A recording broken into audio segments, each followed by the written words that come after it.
When I say the name Pierre Trudeau, some of you will automatically know who I'm talking about, while others of you will say, whoa, is he related to Justin Trudeau?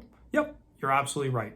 He is Justin Trudeau's father, and he was the Prime Minister of Canada at multiple times. But more important than that, I believe he is the one who set in motion the current madness we're living through with the trans movement, the whole Pride Month, and all of the debauchery we see. Okay, let me unpack it for you.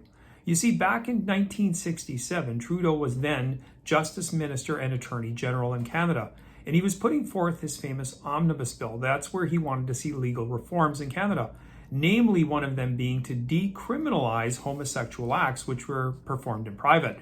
He stated, it's bringing the laws of the land up to contemporary society in explaining the bill. I'm going on to say, take this thing on homosexuality. The view we take is, there's no place for the state in the bedrooms of the nation. What's done in private between adults doesn't concern the criminal code. Okay, fair enough. Sounds a lot like live and let live, something progressive liberals said would lead to a fairer and more just society where everyone was free to live their lives as they saw fit and love whom they chose. Okay. Critics at the time, however, said that this was a slippery slope and warned anyone who would listen that this would inevitably lead to greater moral depravity and other things being unintended consequences. They were scoffed at, derided, and accused of being hyperbolic, crazy, over-the-top religious prudes. Chicken Little's warning falsely the sky was falling. Okay, well, let's look at it 60-odd years later. Who was right? Who was wrong? See, bottom line is when government passes any kind of law, they are passing a moral judgment. It doesn't matter. It could be someone who's religious in power, or it could be someone who's secular in power, somebody who worships Satan or worships Jesus. At the end of the day, they all have moral laws that they're passing. So they are underpinning of every law they pass is built on their own foundation of morality. Right, wrong, or indifferent, that's what they believe. Obviously, up until 67, people who had passed the previous laws had a moral understanding that homosexuality was wrong. Now, was it a criminal offense? Hey, one could argue whatever. Should people be left alone to their own devices and do what they want, so long as they're not harming anyone? Fair enough. Sounds like a very loving thing to do. However, human nature always doesn't stop there.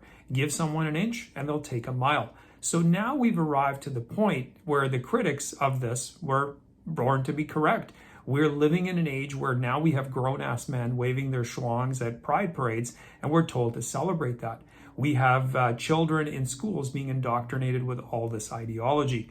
It's true, the government got out of the bedrooms of people, of the Canadians. However, the government is in everything else, telling us in every single aspect what we're to do.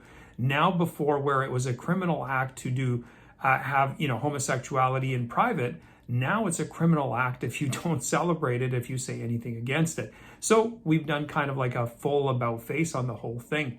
And this is what happens. This is what laws do. They always have consequences. Everything leads to something. And while at the surface, initially, it can look like, the humane, the kind thing is to do this. Human nature being what it is, it never stops there. Things just keep on escalating and escalating. So now have we gotten too far? Maybe. This is the first Pride Month where I'm seeing a lot of pushback. There's a lot of protests. Why, in fact, even over last Saturday, Justin Trudeau's own riding office was protested by hundreds of people who were opposed to this. There was protests in Calgary and other parts of Canada. The bottom line is people have realized that, it seems now that the government has gone into the lives of everybody everywhere else, telling the rest of us who don't agree with this ideology, with what a small minority group believes in, that we must laud, champion, and support it.